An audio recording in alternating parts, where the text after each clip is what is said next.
Before we start the movie, don't forget to like and subscribe to the channel. Ready? Let's go. The events begin in December with heavy rain. We see a child named Bill making a boat for his brother Georgie so he can play with it. Georgie asks Bill to come play with him, but Bill says, "Sorry, I have a cold and my nose is stuffy. You go ahead." Georgie goes out to play with the boat alone, chasing it until it falls into a storm drain. While searching for the boat, he's suddenly startled by a clown standing in front of him. The clown says, "Don't be scared. I'm here to play with you. From this moment on, we'll be friends and play together. Agreed?" Georgie replies, "Agreed, but you have to get me some chocolate." The clown responds, "Of course, my dear. Here, reach out and take your boat." As soon as Georgie reaches out, the clown bites his arm and rips it off. Georgie tries to escape, but the clown pulls him into the drain and, unfortunately, kills him. Days pass after this incident, and we see a boy named Mike working with his grandfather on the farm. However, he hesitates to kill the sheep. His grandfather tells him, "Toughen up, here, take the gun." He then kills one in front of him. Then he warns, "You have to be strong and brave or I'll put this bullet between your eyes. You must overcome your fear to survive in this world."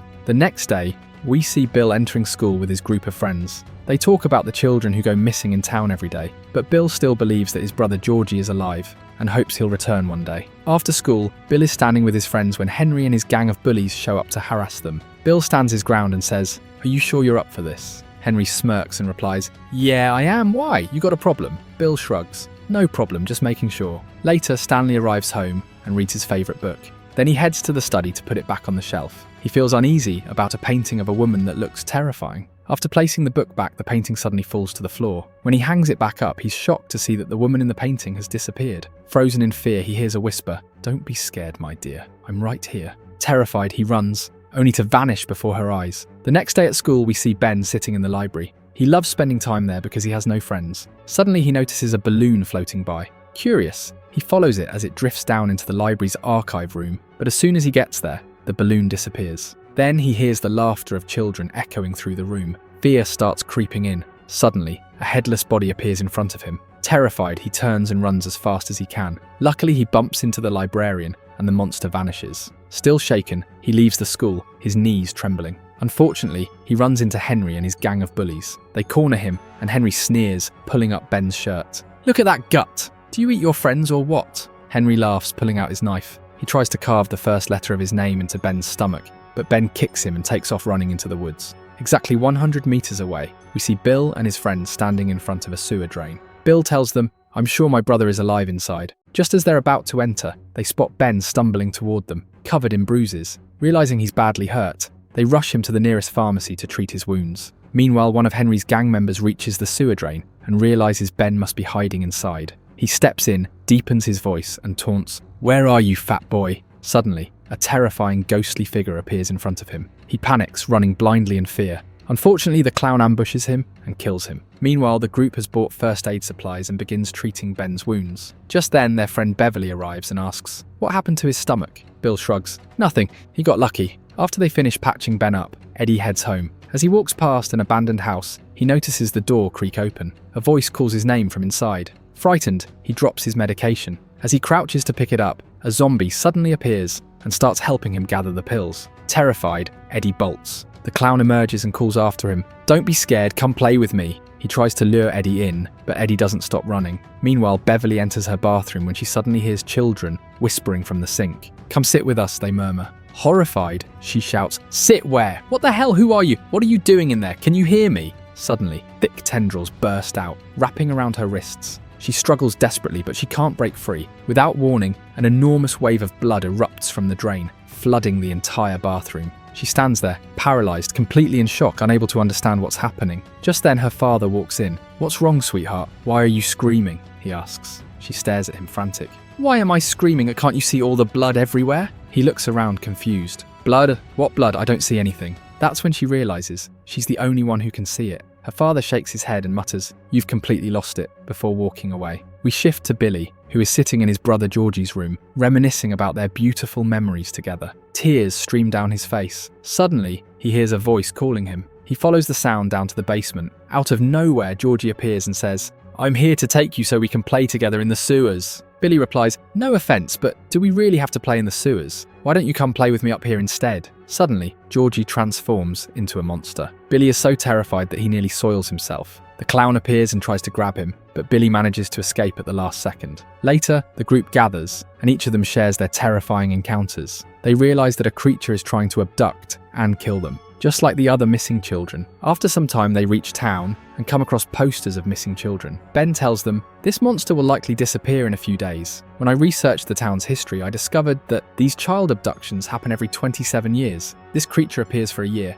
feeds on children, and then vanishes for another 27 years. The strangest thing, all of its crimes are linked to the sewer system. I think it lives in the sewers." They get a map of the city's sewer system. Eddie points at a location and says, "All the sewer lines lead to that abandoned house. The one I passed by when I saw the zombie. We have to kill this monster before it has us for dinner." They all arrive at the house, but fear grips them. Billy reassures them, "I don't want anyone to get hurt. I'll go in alone." His friends refuse to let him face danger alone, so they follow him inside. As they explore, Jack stumbles upon a picture of himself with the word "missing" written underneath. His face goes pale and he starts screaming. Billy quickly calms him down. "Relax, man, the monster is trying to trick you into running away in fear." At that moment, they hear a voice crying out. They rush to find the source, only to see a girl whispering, "Come play with us." Then she vanishes. They steel their nerves and step forward, but the door slams shut before Eddie can enter. Suddenly, the ground beneath him splits open, and the zombie from earlier appears, pulling him down. Moments later, the clown emerges and sneers, "No one can take you from me," just as he's about to devour Eddie. But the group bursts in,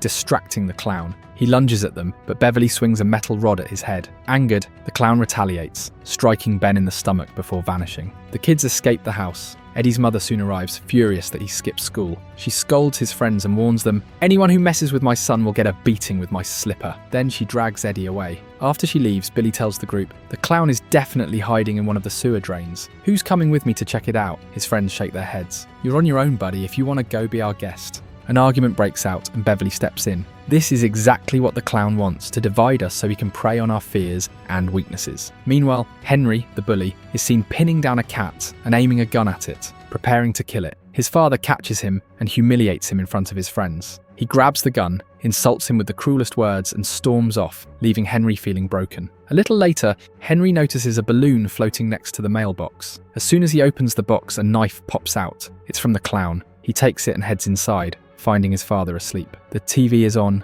and eerie voices of children whisper, "Kill him, Henry, kill him." Fueled by anger and their whispers, Henry obeys. He murders his father. On the other side, Beverly wanted to go out, but she found her dad had locked the apartment door. She asked him, "What's going on? Why did you lock me in?" He replied, "Your reputation is ruined, young lady, because of the kids you hang out with. People have been talking about you, and that's not all." He started beating her mercilessly. She ran into the bathroom to hide, and when he followed her in, she hit him on the head.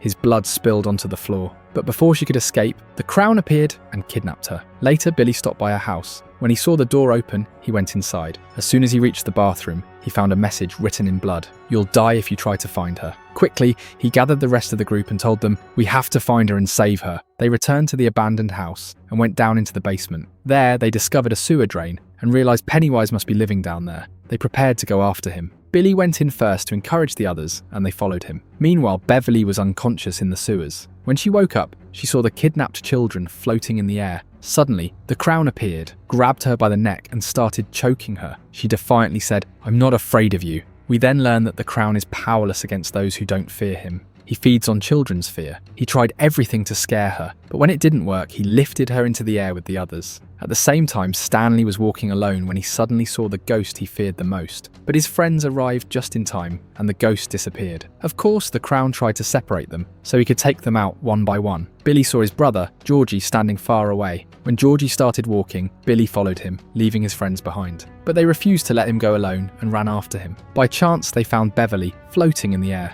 They pulled her down and woke her up, bringing her back to herself. Meanwhile, Billy reached Georgie, who told him, "The clown loves you and wants to play with you alone." Billy responded, "I love him too and want to play with him, but first, I have to kill you." He shot Georgie in the head, only to realize it was actually the clown, who then revealed his true form.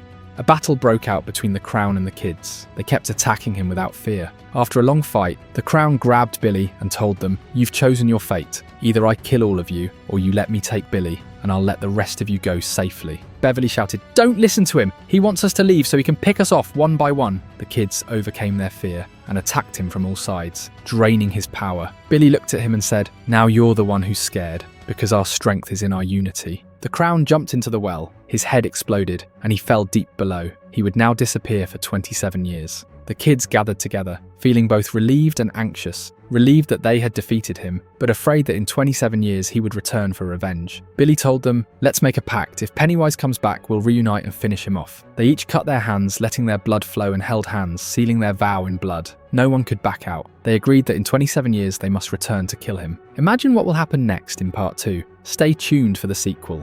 And most importantly, don't forget to like and subscribe to the channel. See you in part 2. Bye bye.